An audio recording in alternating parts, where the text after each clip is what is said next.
खोलगट जागा आहे ना, इथं फक्त हिरवळ असते बघा. ही हिरवळ आणि हे मचान बघून लोकांना भूतगडकीच वाटायची. वय वय भूताटकीच. हृदय सर, तुमच्या भूमिकेबद्दल आणि या नाटकातला तुमचा वावर जो तिन्ही नाटकांमध्ये आहे त्याविषयी थोडंसं.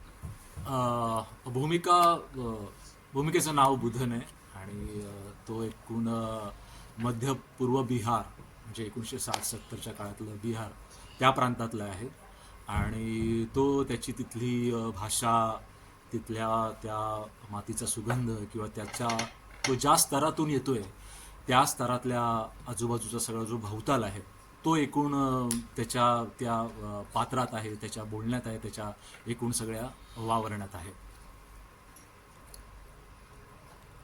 तुम्ही आजपर्यंत बरेच वर्ष रंगभूमीवर कार्यरत आहात. या नाटकाचं वेगळेपण तुम्हाला काय जाणवलंय? वेगळेपण म्हणजे हेच की आतापर्यंत मी अमराठी पात्र तशी केलेली आहेत, एक दोनच ठिकाणी केलेली आहेत, पण असं बिहारचा रंग असलेलं किंवा त्याचा तो एक फ्लेवर असलेलं मी अजूनपर्यंत काही केलं नव्हतं आणि ते मला करायला मिळतंय ह्या ह्याच्यात. तो फार आनंदाचा आणि खरं तर शिकण्याचा आणि फार चॅलेंजिंग असा भाग आहे. तर म्हणजे त्या काळातले तर आहेतच, पण त्या प्रांतातली लोक, त्यांचं वावरणं कसं आहे, त्यांचं बोलणं काय आहे, ते कशा प्रकारे विचार करत असतील, ते एखाद्या गोष्टीला कसं रिॲक्ट करत असतील, तर ह्या सगळ्या गोष्टी खूप शोधायला पण मजा येते आणि ते शोधून ते परत परफॉर्म करायला पण मजा येते. मंगेश सरांच्या दिग्दर्शनाखाली किंवा सविताच्या दिग्दर्शनाखाली किंवा आपण म्हणतो ना को ॲक्टर सुद्धा आपल्याला नकळत शिकवून जातात, तर काय एक्सपिरियन्स आहे त्या सगळ्यांविषयी?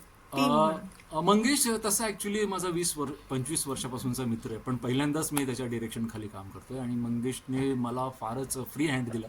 मला त्याने कधीच असं काही सांगितलं नाही की हे असंच हवं आणि तसंच हवं. त्याने फक्त मला फ्रेम दिली की बाबा ह्या चौकटीत आहे, ह्या चौकटीत तुला जे हवं आहे ते तू करू शकतोस. त्याच्यामुळे मी अगदी स्वतंत्रपणे हे माझं पात्र ते रंगवू शकलो. आणि सावित्री ह्याची निर्माती आणि लेखिका जरी असली तरी पहिल्यांदा लेखिका म्हणून मी तिच्यासोबत काम करतोय, पण आम्ही गेले 15 वर्ष आम्ही प्रायोगिक रंगभूमी करतोय, तेव्हापासूनची आमची ओळख आहे. आणि फार छान वाटते की तिने ज्या पद्धतीने हे सगळं उभारलेलं आहे लेखिका म्हणून, तर त्याच्यात एक ॲक्टर म्हणून माझा जो सहभाग आहे तो जास्त इंटरेस्टिंग आहे, तर त्याचा मला आनंद आहेच. बाकी मुक्ती आणि विक्रम, मुक्ती पहिल्यांदाच काम करते, पण मुक्तीचा बाकीचा अनुभव ती सामाजिक क्षेत्रात काम करणारी आहे आणि विक्रम तर म्हणजे तो गायक नट आहे, त्याच्यामुळे त्याचे 2 डायमेन्शन्स आहेत. तसा तो आणि गीतकार सुद्धा आहे, असं सगळं डायमेन्शन आहे. त्याच्यामुळे या दोघांकडून ते ज्या ह्याच्यात स्तरावर काम करतात त्या स्तरावरचं सगळंच मला शिकायला मिळतं. Yes, thank you. थँक्यू.